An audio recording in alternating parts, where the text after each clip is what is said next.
tempat kami sama-sama Ci sih. Kalau di tempat saya Cisauk kalau. Walaupun saya asli Cipondoh.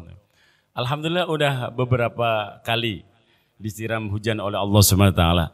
Karena hujan adalah rahmat. Mudah-mudahan kita senantiasa terlimpahkan rahmatnya Allah Subhanahu wa taala.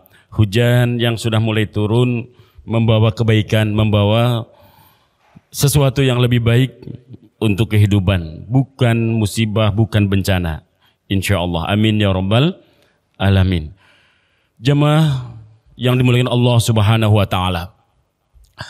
Adalah satu sifat yang sudah mulai agak memudar di tengah-tengah kita, yakni sifat yang sangat dicontohkan, sifat yang sangat diteladankan oleh junjungan kita Nabi Agung Muhammad Sallallahu Alaihi Wasallam, juga diikuti oleh sahabat, dimakmumin oleh tabi'in, tabi'unat tabi'in, salafun sholih adalah sifat tawaddu.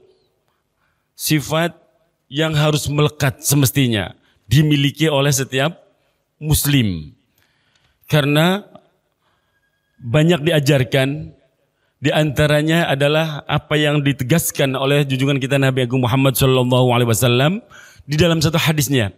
Wa ma tawaddu'a ahadun lillah illa rafa'ahu Allah. Tidaklah seseorang memiliki sifat tawaddu'. Tawaddu' itu apa sih? Rendah hati. Bukan rendah diri. Perhatikan betul, rendah hati, bukan rendah diri. Karena Allah, tidaklah seseorang memiliki sifat tawaddu, rendah hati karena Allah, illa rafa'ahullah, kecuali Allah akan meninggikan derajatnya. Allah justru akan meninggikan derajatnya. Jamaah yang dimuliakan Allah Subhanahu wa taala, setiap orang ingin hidupnya bahagia, itu pasti, rumusan semua ya. Setiap kita kepengen hidupnya bahagia. Namun dalam mewujudkan kebahagiaan yang dicita-citakan, banyak orang yang salah dalam menempuh jalan menuju kebahagiaan tersebut. Di antaranya mereka memandang bahwa kebahagiaan itu terletak pada pandangan orang lain pada mereka. Sing penting bagaimana dilihat orang. Kan banyak begitu Pak. Yang penting bagaimana kelihatan keren. Nah, lebih berat lagi kadang mereka mengukur kebahagiaan itu dengan memiliki materi yang banyak dan kedudukan yang tinggi. Tolak ukurnya seolah-olah harta dan jabatan atau kedudukan. Sungguh dijelaskan di sini mereka adalah orang-orang tertipu. Mereka berusaha terlihat hidup bahagia, hidup terhormat menurut pandangan manusia. Padahal hakikatnya mereka tidak merasakan kebahagiaan sama sekali di dalam kehidupan mereka. Karena apa? Bagaimana tidak? Jamaah yang dimuliakan Allah Subhanahu wa taala. Mereka itu yang hidupnya topeng, hidupnya bahasanya apa ya? Kamuflase dalam kebohongan, justru malah akan mengalami tekanan luar biasa. Pasti tersiksa. Dengan gaya hidup bahagia, dengan harta dan jabatan yang dimilikinya. Makanya ada kalimat bijak begini Pak. Hukum fisika, ini kan jago fisika semua di sini, mengatakan bahwa tekanan itu berbanding lurus dengan gaya. Betul Pak ya? Hukum fisika mengatakan bahwa tekanan itu berbanding lurus dengan gaya. Maka kalau hidupmu penuh tekanan, berarti kamu kebanyakan. Jawab Pak tuh Pak. Iya. Kan begitu. Kalau kalau hidup Anda banyak tekanan atau penuh tekanan, berarti hidup Anda kita kebanyakan gaya. Ada juga yang mengatakan begini, biaya hidup itu murah, yang mahal itu gaya hidup. Benar ya Pak? Biaya hidup itu murah, yang mahal itu gaya gaya hidup. Nah, emang kenyataan. Faktanya emang seperti itu di tengah masyarakat. Jadi jamaah yang dimuliakan Allah Subhanahu wa taala, ada gambaran. Ini ngaji murni ngaji. Jadi mudah-mudahan nanti ada korelasi dengan kondisi zaman yang sedang kita hadapi. Jamaah yang dimuliakan Allah Subhanahu wa taala, ada dikisahkan oleh Amr bin Syaibah. Beliau ketika ada di Mekah antara Bukit Safa dan Marwah, beliau itu melihat seseorang lelaki yang ketika menunaikan sa'i dari Safa dan Marwah menggunakan baghlah. Baghlah itu ya kendaraan. Di depannya para pemuda sebagai pengawalnya. Nah, karena dia mungkin lagi menjadi orang yang kaya, kedudukannya tinggi, pengawalnya banyak. Dan pengawalnya juga kadang kasar. Orang lain yang di depannya disuruh minggir. Nah, jamaah yang dimuliakan Allah Subhanahu wa taala, setelah sekian lama Amr bin Syaibah masuk ke kota Baghdad. Saat itu beliau kemudian berada di sebuah jembatan, di atas sebuah jembatan, berpapasan dengan seseorang yang wajahnya nggak asing, tanpa penutup kepala, tanpa alas kaki, rambutnya acak-acakan, nggak terurus, dan teramat sangat ingat, saya pernah melihat orang ini, tapi bukan di Baghdad. Lihatnya waktu di Safa dan Marwah. Diamati oleh Amr bin Syaibah. Aku mengamati dengan pandangan yang mendalam. Kemudian laki-laki yang dipendelengin, tahu Pak dipendelengin? Ya karena dilihatin terus kan nggak enak Pak. Si orang tersebut kemudian bertanya, wahai hamba Allah, mengapa engkau melihatku demikian? Kan bahasa Jepangnya dipendelengin Pak. Kenapa Anda mendelengin aku begitu? Kan kalau bahasa kitanya begitu. Kemudian Amr menjawab, maaf wahai orang yang aku lihat, aku pandangin, aku pernah merasa melihat engkau. Mirip betul atau memang engkau di antara Safa dan Marwah. Terus apa yang terjadi? Hingga engkau, apakah itu engkau yang aku lihat di Safa dan Marwah itu? Dijawab oleh orang tadi yang dipendelengin tadi. Iya. Itu aku wahai Amr bin Syaibah. Apa yang terjadi wahai lelaki?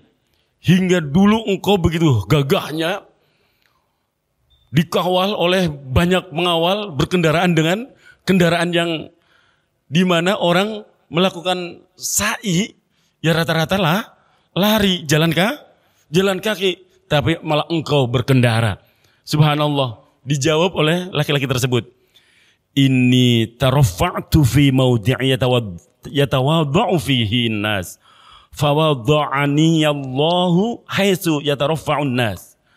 Wahai Amr bin Syaibah, sungguh aku merasa mulia atau sombong di tempat di mana manusia sama-sama merendahkan dirinya di hadapan Allah Subhanahu wa taala.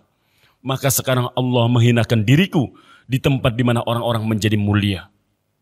Subhanallah. Ternyata memang dunia itu berputar Pak ya. Saya sering mengingatkan sekali. Bahkan saya pernah mengingatkan satu kalimat yang padahal semuanya bersumber dari Al-Quran. Dan orang yang saya ingatkan adalah bergulat dengan Al-Quran. Setiap hari yang disampaikan adalah Al-Quran. Di sebuah pesantren yang payungnya juga jualan-jualan Al-Quran. Maksudnya yang yang didakwahkan Al-Quran. Suatu ketika beliau lagi di atas puncak, kemudian semua orang sangat ta'zim menghormati. Sampai-sampai ada yang, maaf, bahasa orang sekarang itu lebay. Saking hormatnya, lebay menghormatinya. Seolah-olah orang itu nggak boleh salah dan nggak bisa disalahkan. Saya mengingatkan karena pas waktu beliau di puncak-puncaknya, justru saya meninggalkan beliau.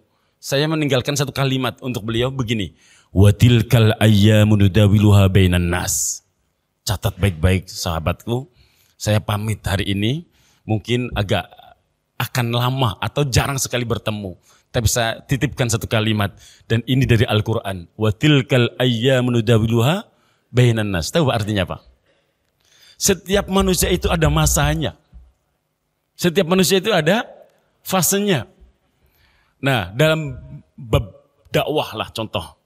Dulu belum ada medsos. Dulu belum ada pemberitaan seperti sekarang. Yang saya ingat, dulu ada tokoh yang sangat terkenal di mana-mana, padahal nggak ada medsos seperti zaman sekarang. Namanya Kiai Idham Khalid. Kurang terkenal apa? Kalau nggak kenal pasti generasi Saiki. Tapi kalau generasi Pak Haji Damir, semuanya pasti tahu. Ada sosok terkenal betul dulu, namanya Kiai Idham Khalid. Masanya sudah selesai. Saya masih ingat itu masa-masa saya masih SMP. Muncullah kurang terkenal amat sampai digelari dai sejuta umat. Siapa ayo?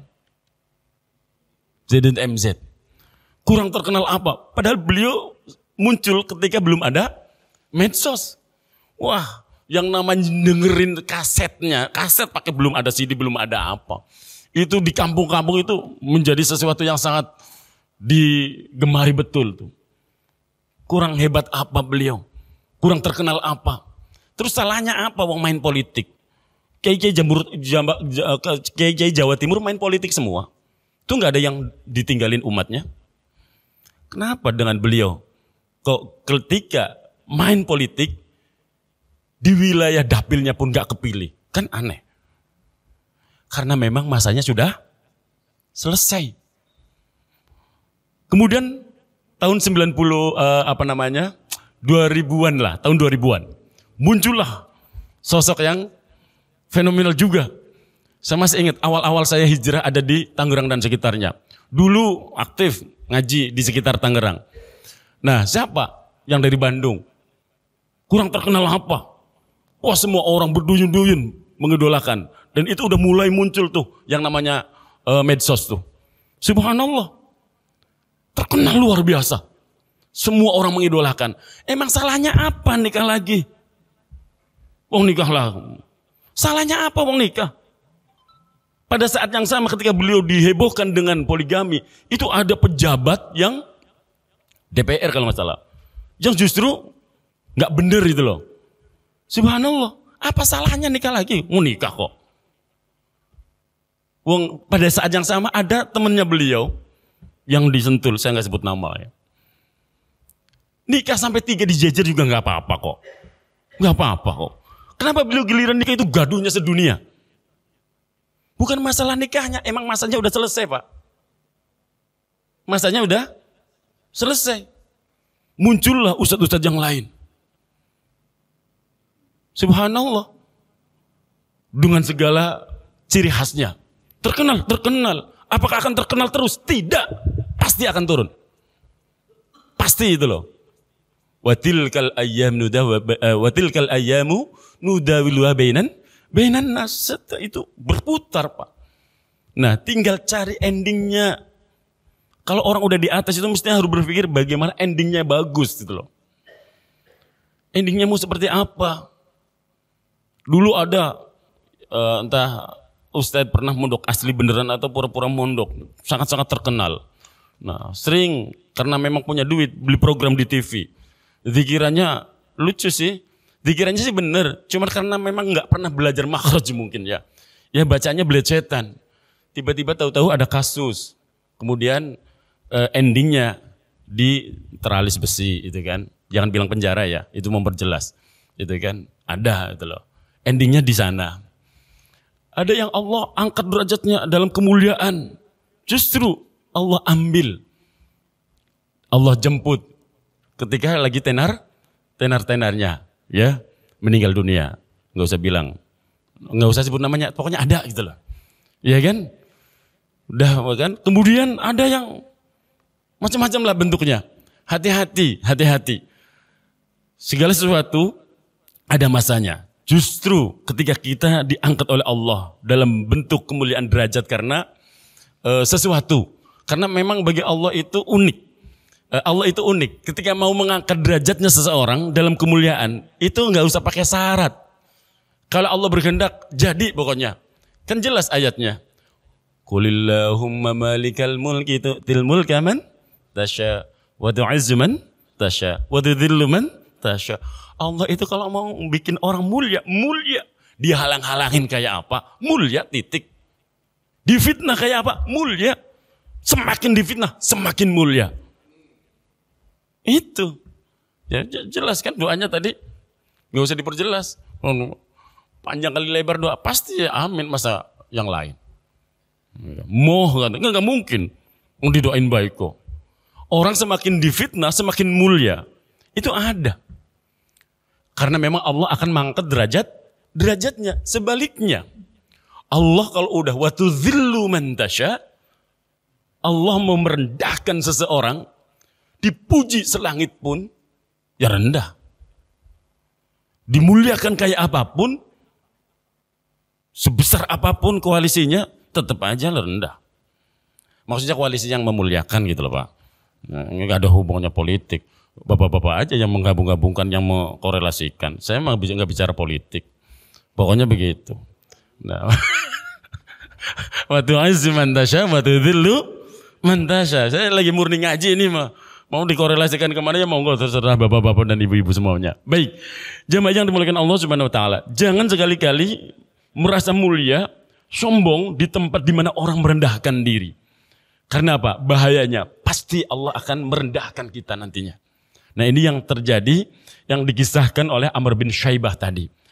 Jemaah yang dimuliakan Allah Subhanahu Wa Taala, di akhirat pun orang yang tidak punya sifat tawaddu itu diperingatkan. Dalam sebuah nasihat, Imam Qatadah berkata, man u'diya malan, au jamalan, au siyaban, au ilman, summa lam yatawadda' fihi, kana alaihi wabalan yaumal qiyamah.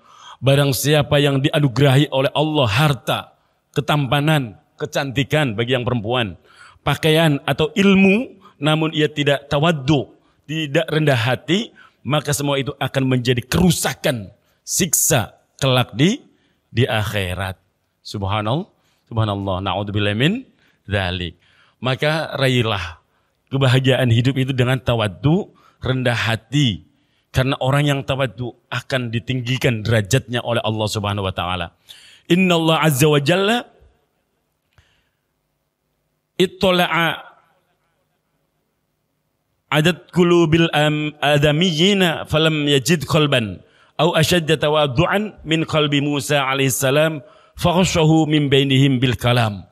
Jamaah yang dimuliakan Allah Subhanahu wa taala, Allah Azza wa Jalla memeriksa hati anak Adam dan tidak menemukan hati yang lebih tawaddu daripada hatinya Nabi Musa alaihissalam. Maka Allah memberikannya keistimewaan berupa kalam.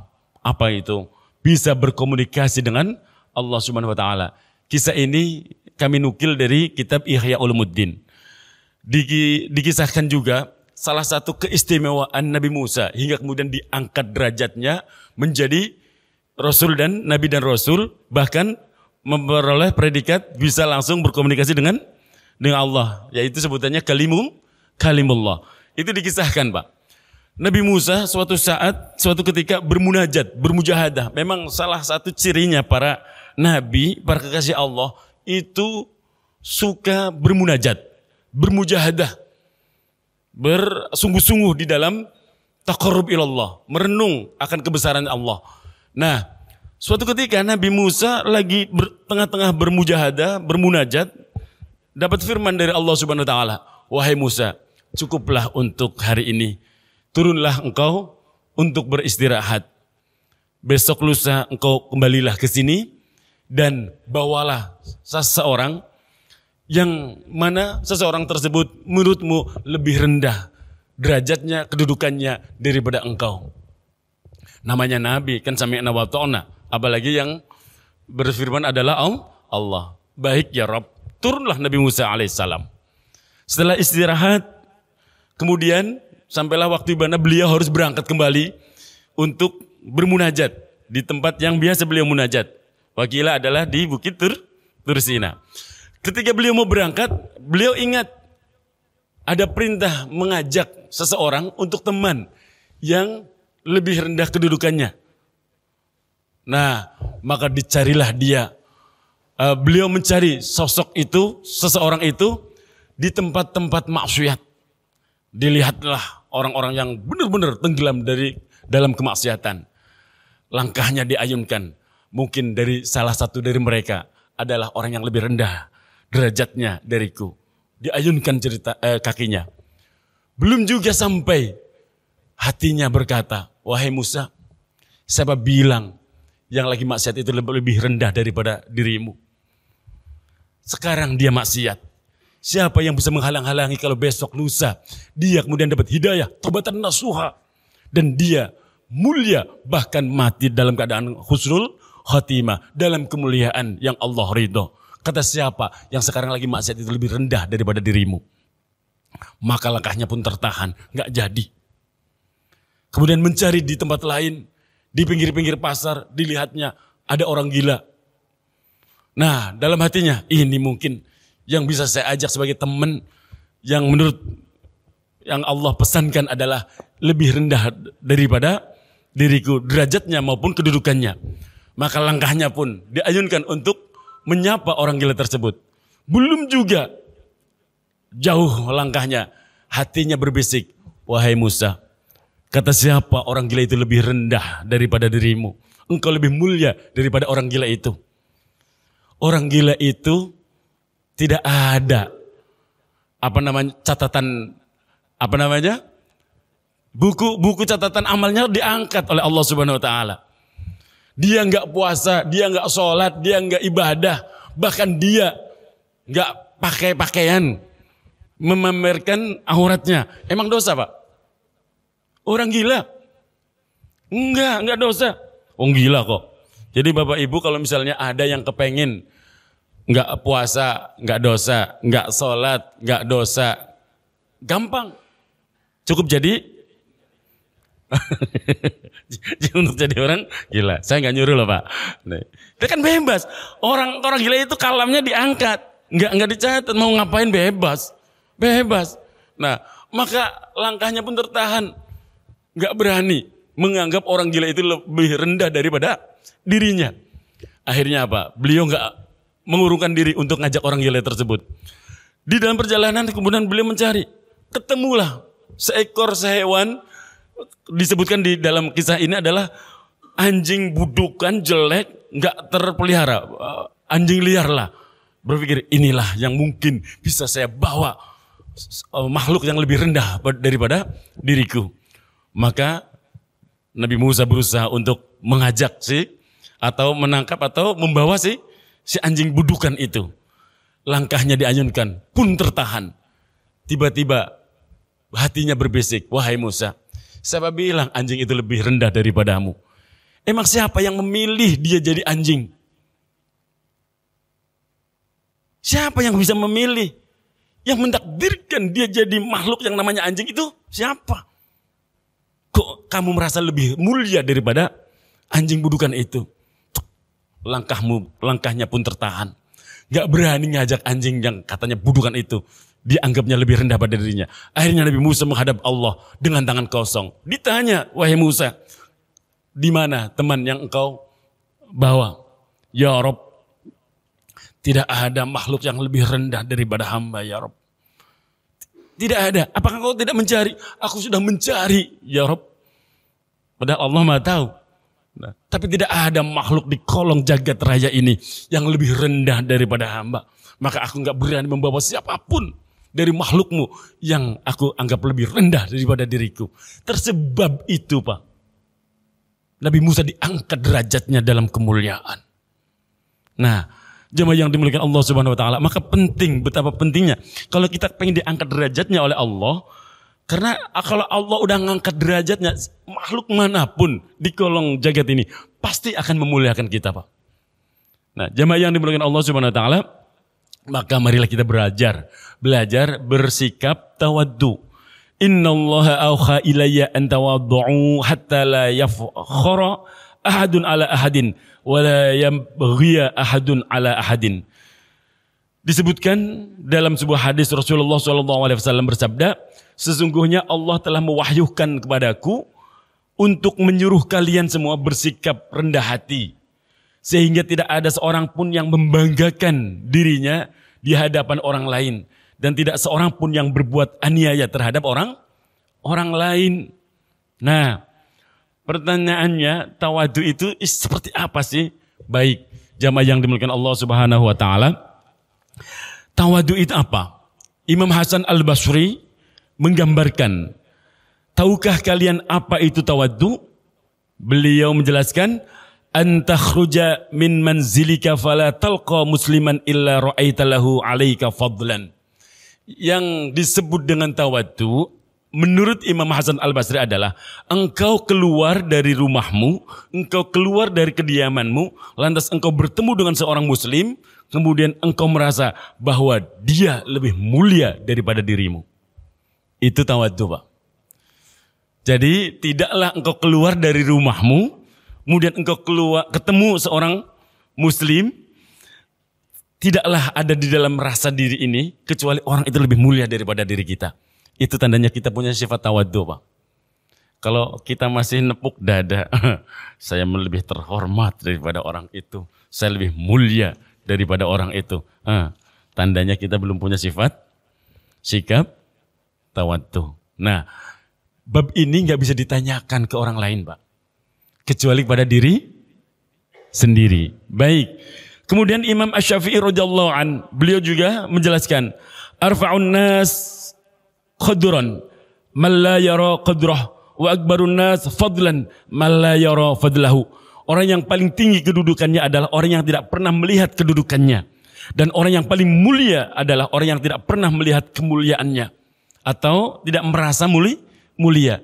Jadi orang yang disebut orang yang terhormat, kedudukannya tinggi adalah orang yang tidak pernah merasa dirinya tinggi, Pak. Orang yang disebut orang yang mulia adalah orang yang tidak pernah merasa dirinya mulia. Kira-kira bisa dipahami, Pak? Dalam kitab Syu'bul Iman itu, Pak, dijelaskan seperti itu. Jadi orang yang menganggap dia mulia, bukan kita merasa diri mulia. Jadi jarang sekali orang tawadu itu cirinya apa? Kalau ngomong jarang sekali bilang aku. Itu jarang sekali. Jarang sekali. Baik, bahkan saya nukilkan di sini Sayyid Abdullah Al-Haddad, beliau menjelaskan tanda-tanda tawadu. Biar kita tahu tanda-tanda tawadu itu seperti apa sih, Pak. Famin amarati tawadu' hubbul khumul wa karahiyatus syuhrah wa qabulul haqq mimman ja'a bihi min syarif aw wadi'in wa minha mahabbatul fuqara'i wa mukhalatatihim wa mujalasatihim wa minha kamalul qiyam bi huquqil ikhwani hasabal imkan ma'a syukri man qama minhum bihaqqihi wa udhuru man qassara. Di antara tanda-tanda tawaddu adalah lebih senang humul. Apa itu humul? Tidak terkenal, Pak. Orang tawaddu itu tidak senang terkenal, tapi dikenal. Tidak terkenal, tapi dia terkenal. Tidak senang terkenal, tapi dia dikenal. Beda loh, Pak. Dengan orang yang membranding dirinya lewat zaman sekarang kan banyak, Pak. Apalagi zamannya medsos. Bikin akunnya. Kemudian bikin suatu program. Entah itu akunnya TikTok kah? Snack video kah? YouTube kah? Atau IG dan lain-lain, banyak sekali. Sekarang banyak sekali hal-hal seperti itu. Kemudian membrandingkan diri biar terkenal. Banyak sekarang. Maka akhirnya apa? Kita lebih banyak nemu orang itu alimul libas daripada alimul ilm. Tahu Pak artinya, Pak? Banyak orang yang alim pakaiannya, bukan alim ilmunya. Ini serius loh, Pak. Tahu nggak alim pakaiannya? Jadi kelihatannya, pakai udang-udang, seru apa? Udang-udang apa? Imamah itu kalau bahasa ininya, pakai imamah. Wah, gamisnya berlapis-lapis. Serbannya, subhanallah. Itu baru alimul libas, Pak, namanya. Yang alim itu pakaiannya. Ilmunya, wallahu a'lam. Karena apa? Ciri khas, Pak. Orang itu yang disebut kekasihnya Allah adalah ketika cirinya itu gampang Pak. Orang yang pantas kita dengar nasihatnya, pantas kita ikutin adalah para kekasih Allah. Cirinya kekasih Allah itu adalah Pak, sakhiyun, dermawan. Kemudian husnul khuluq, bagus akhlaknya. Dua Pak, cirinya wali itu, kekasihnya Allah itu dua. Bagus akhlaknya dan dermawan. Dermawan sih, tapi kalau ngomong nyelekitnya nggak ketulungan. Semua orang dianggap rendah. Dan yang keluar dari lisannya adalah kalimat-kalimat yang sumpah serapah, kotor. Jadi maaf, kalau ukurannya ini husnul khuluq, kalau yang keluar sumpah serapah, yang keluar adalah hinaan, yang keluar adalah hujatan, kira-kira itu kekasih Allah bukan ya Pak ya?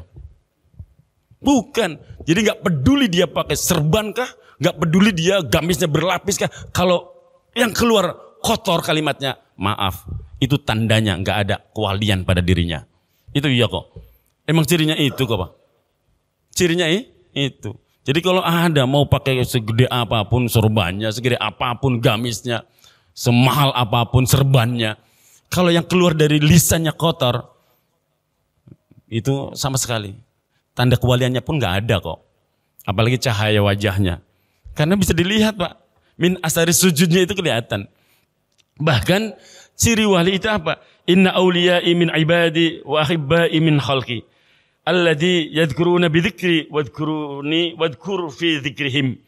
Cirinya wali adalah, kalau disebutkan di sini, ciri-cirinya wali dari hambaku adalah hamba-hamba yang aku cintai, dan mereka lah hamba-hambaku yang aku ciptakan.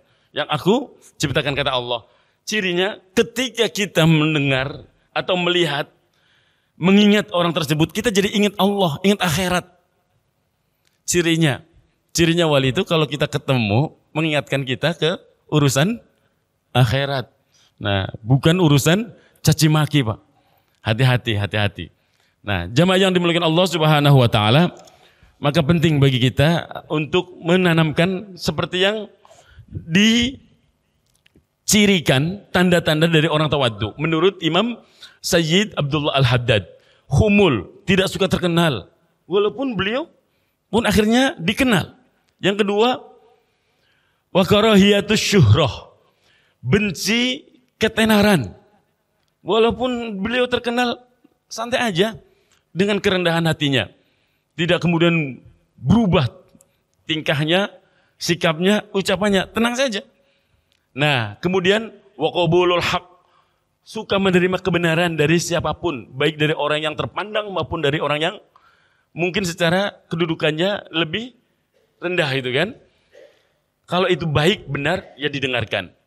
Mencintai fakir miskin, bergaul bersama mereka, itu tandanya orang punya sifat tawaddu.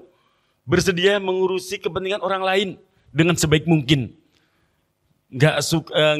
Walaupun kedudukannya di tengah masyarakat udah ditokohkan, tapi masih mau ngeriung, masih mau kumpul bersama gitu kan.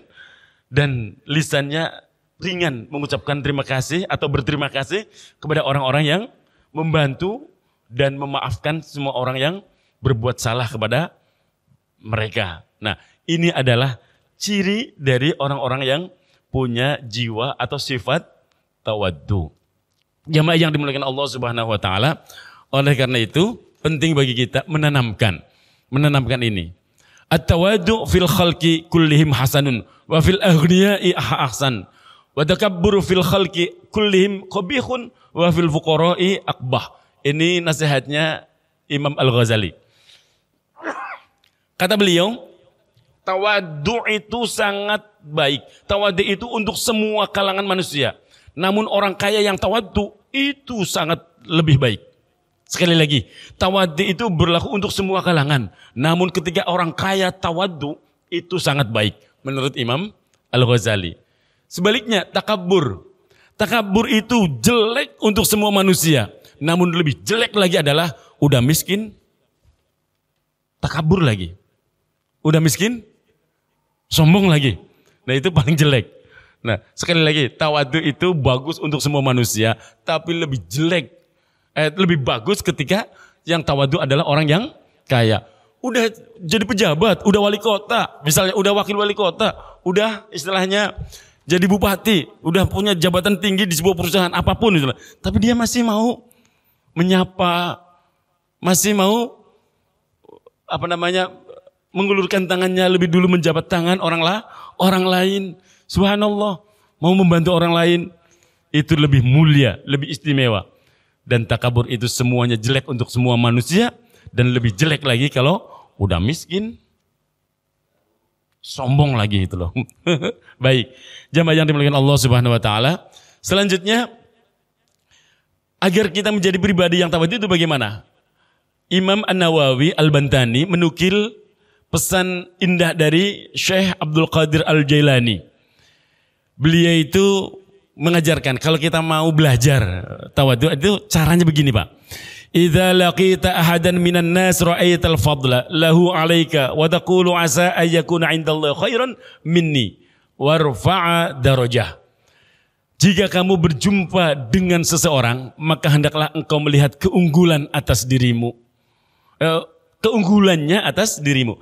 Jika engkau berjumpa dengan seseorang, maka hendaklah engkau melihat keunggulannya orang tersebut daripada dirimu.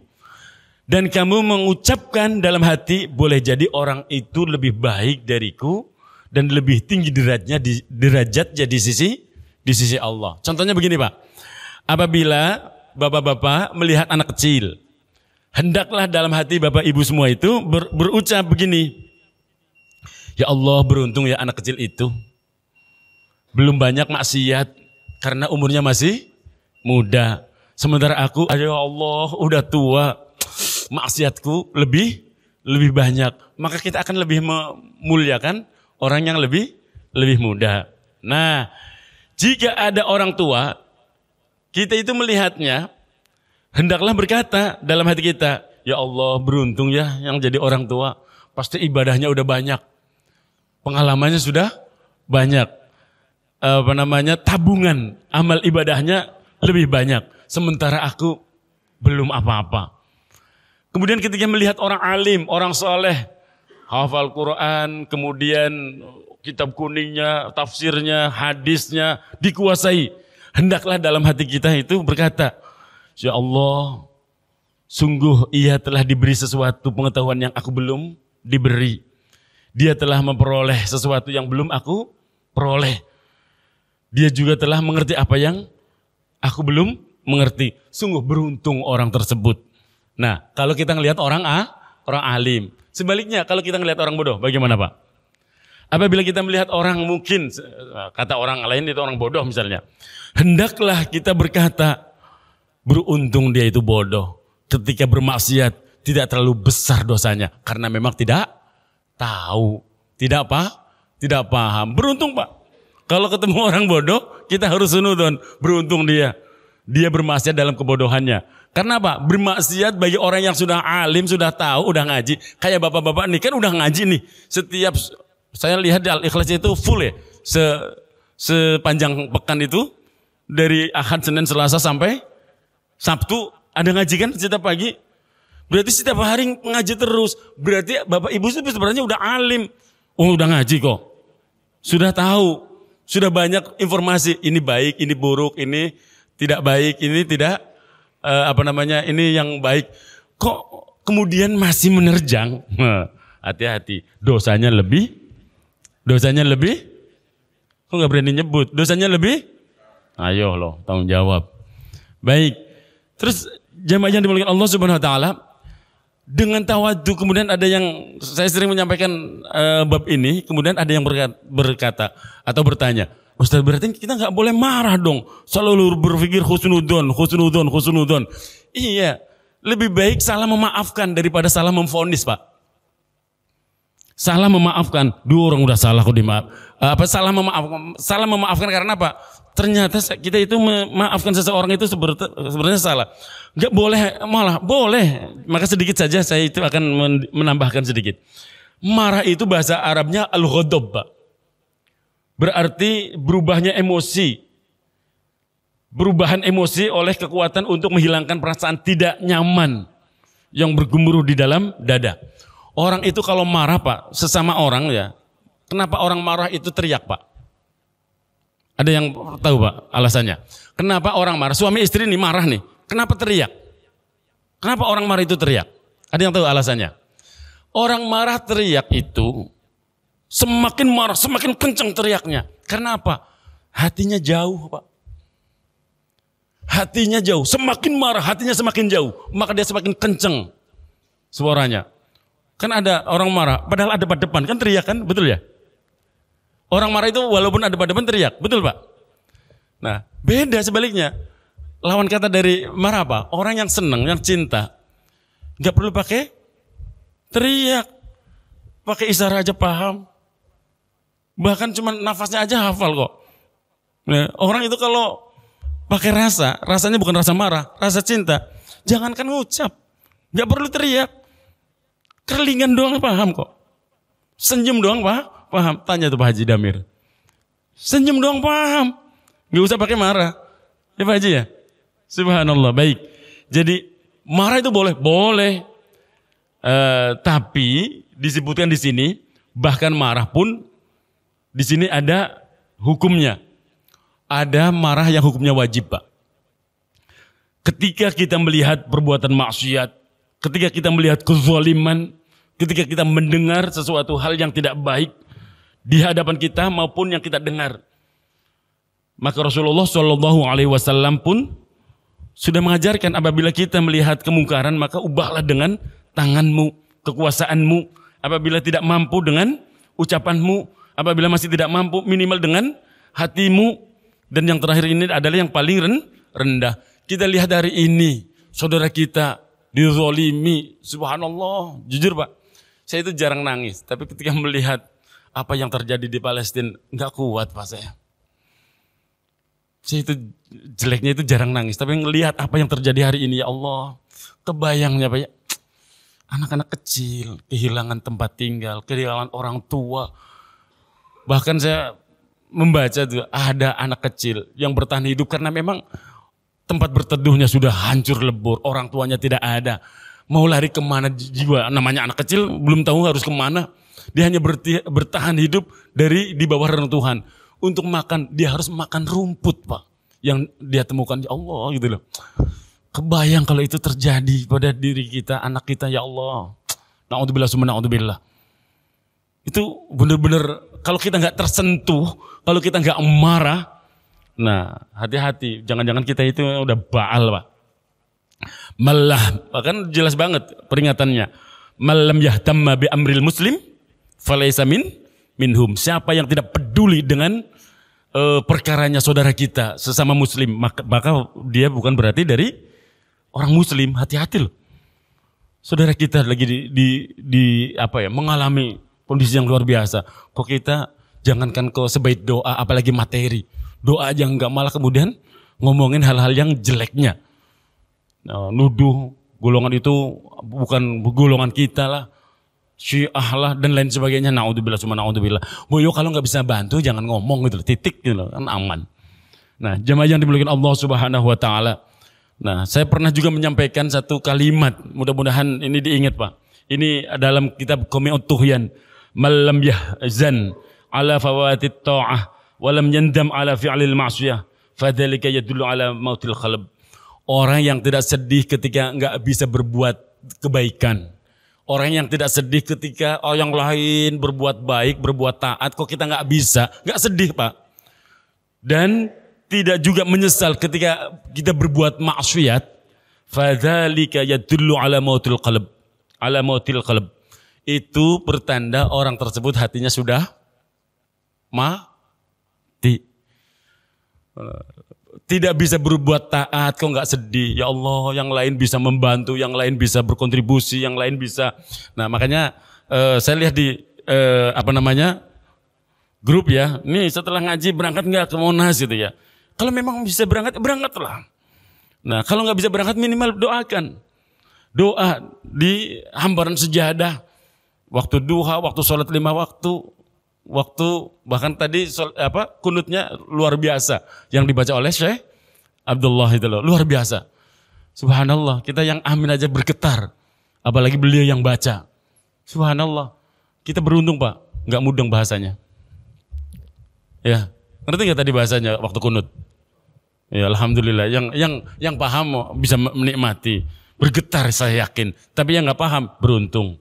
Nggak ngefek belas. Ya alhamdulillah jamaah yang dimuliakan Allah Subhanahu Wa Taala. Jadi boleh marah, boleh banget. Bahkan ada yang itu marah itu wajib. Ada marah yang sunnah. Marah sunnah itu seperti apa? Marahnya Rasulullah SAW marah pada sahabat ketika memanjangkan bacaan sholat pada saat sholat. Udah tahu sholat maghrib yang dibaca Al-Baqarah, ngawur itu namanya. Itu dimarahin itu sunnah itu. Rasulullah diaduin itu loh. Ketika Mu'ad bin Jabal kan yang dilaporin itu. Nah, Mu'ad bin Jabal ketika ngelihat orang ngelaporin tadinya nyalahin yang ngelaporin ke Nabi. Ternyata ketika Nabi menghadirkan Mu'ad Jabal yang disalahin. Jangan begitu. Kamu malah dianggapnya akan merusak Islam. Begitu pula kalau kita ngimamin, udah ya nggak hafal Al-Baqarah, ya beruntung Pak. Cukup trikul. Ya kan? Cukup yang kulhu aja yang apalagi sholatnya maghrib. Ya, pasti paling diserengin sama jamaah ya. Tapi bersyukur di sini ada beliau berkenan menghidupkan, memakmurkan sholat 5 waktu kita di sini, subhanallah. Jadi bisa menikmati bacaan Al-Quran yang indah. Nah, kalau saya makmum sama beliau itu, jujur saya ingat ketika sering mojok di Madinah itu dulu, tapi lebih lembut, lebih tartil itu Syekh Ali Khudaifi. Coba lihat, diklik ya di Mbah Google, bacaannya qiraah Syekh Ali Khudaifi. Itu mirip-mirip beliau. Malah lebih lamban lagi, maksudnya lebih tartil lagi itu loh. Subhanallah, makanya menikmati sekali. Jamaah yang dimuliakan Allah Subhanahu Wa Taala, walaupun hafal Quran, nggak boleh sembarangan menempatkan bacaan Al-Quran. Sholat maghrib kok panjang-panjang. Kalau mau bacaan panjang kayak tadi, akhir surat Ali Imran tadi, subhanallah kan nikmat kan? Jamaah yang dimuliakan Allah Subhanahu Wa Taala. Ada marah yang mubah. Marah yang mubah itu seperti apa? Seperti yang terjadi pada Sayyidina Abu Bakar. Beliau kedatangan tamu, tapi beliau belum ada di rumah, masih dalam perjalanan. Sampai di rumah, tamunya belum dijamu. Marah Sayyidina Abu Bakar itu. Loh, kok nggak dijamu? Digeletakin aja. Boyo dikasih jamuan walaupun saya belum datang. Padahal tamunya memang sendiri yang minta. Saya mau menunggu Abu Bakar, kan begitu. Nah, jadi misalnya Bapak Ibu di sini tuh punya tamu. Nah, silakan dijamu aja gitu loh. Jadi kalau marah, tamu kok nggak dijamu, itu boleh, tapi mubah di situ. Bahkan ada makruh, marah yang seperti apa? Yang pernah terjadi pada sahabat Sa'ad ketika bertanya kepada Rasulullah perihal seumpama dia sesuatu yang berbuat terjadi kejelekan. Kalau saya, istrinya ada yang kurang ngajarin, yang kurang ajar itu akan saya gaplok atau akan saya bunuh. Jadi pengandaian itu sesuatu yang buruk kemudian dia itu nggak boleh Pak. Marah tapi sesuatu yang diandaikan. Kalau istri saya digodain tak penggal kepalanya, tapi belum terjadi pengandaian, itu nggak boleh. Itu makruh Pak. Nah, yang haram adalah ketika kita marah tapi disertai dengan caci maki, hinaan dan kata-kata keji. Laisa syadidu bisur'ah innama syadidul ladzi yamliku nafsahu indal ghadab. Bukanlah orang kuat yang sebenarnya dengan selalu mengalahkan lawannya dalam pergulatan perkelahian, tetapi tidak lain orang kuat adalah yang sebenarnya yang mampu mengendalikan dirinya ketika marah. Boleh marah, tapi lisannya yang terjaga. Jangan sumpah serapah, jangan mencaci, jangan menghina, apalagi kata-kata yang keji. Maka aneh begitu ada yang tadi, maaf saya sedikit menyinggung, ini menyampaikan agama, menyampaikan sesuatu yang katanya hak, kok kemudian yang keluar dari lisannya caci maki, itu lebih nggak layak lagi untuk kita dengar Pak.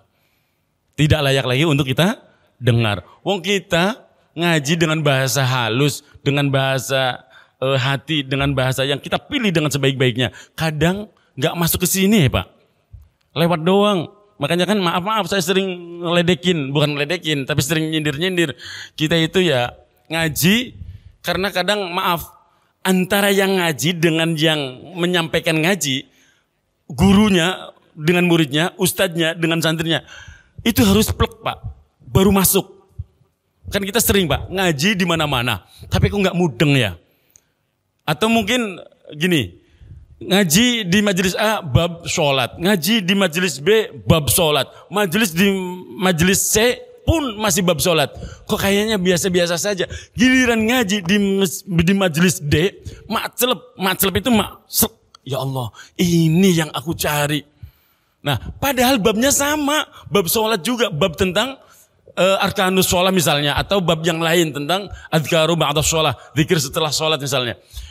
Di beberapa majelis udah dijelaskan, tapi kok nggak ada yang masuk ke sini. Giliran di majelis tertentu, kok pas banget. Karena bisa jadi pas kita mau ngaji, niatnya benar karena Allah. Dan yang menyampaikan ngaji pun niatnya benar karena Allah. Satu frekuensi, maka masuk Pak. Tapi biasanya kalau nggak nyambung gitu ya nggak satu frekuensi. Yang satu niatnya lillah, yang satu nggak karena Allah. Yang penting melu, yang penting duduk, paham ya syukur, nggak paham ya nggak apa-apa gitu loh. Kadang ya dapat pahala, dapat, bukan berarti nggak dapat pahala, tapi paham, wallahu a'lam gitu loh maksudnya. Dapat pahalanya dapat, pahamnya itu yang Allah alam. Makanya penting bagi kita jamaah yang dimuliakan Allah Subhanahu wa taala menyatukan frekuensi dalam kita taklim ngaji insyaallah. Insyaallah.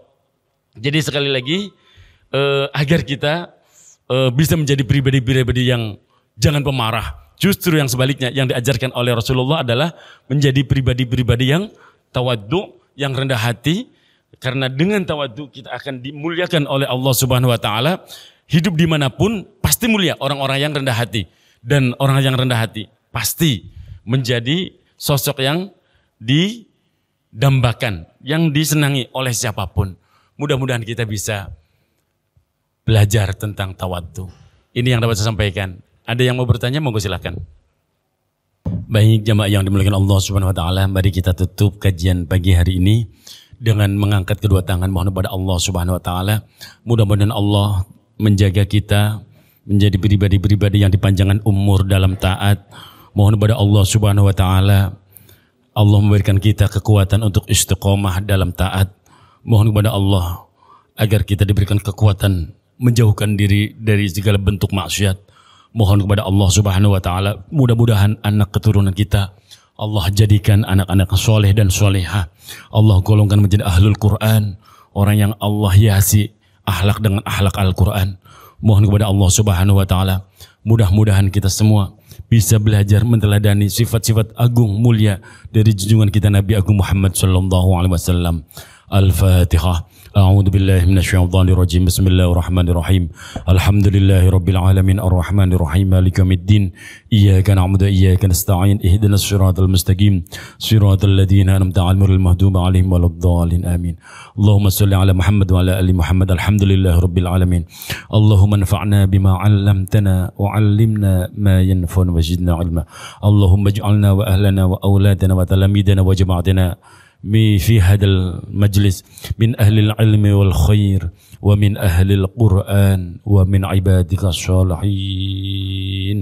اللهم إنا نسألك الهدى والتقى والعفو والغنى والاستقامة. ربنا اغفر لنا ولوالدينا وارحمهم كما ربونا صغارا. ربنا آتنا في الدنيا حسنة وفي الآخرة حسنة وقنا عذاب النار. جزا الله أن محمدا صلى الله عليه وسلم ما وأهله.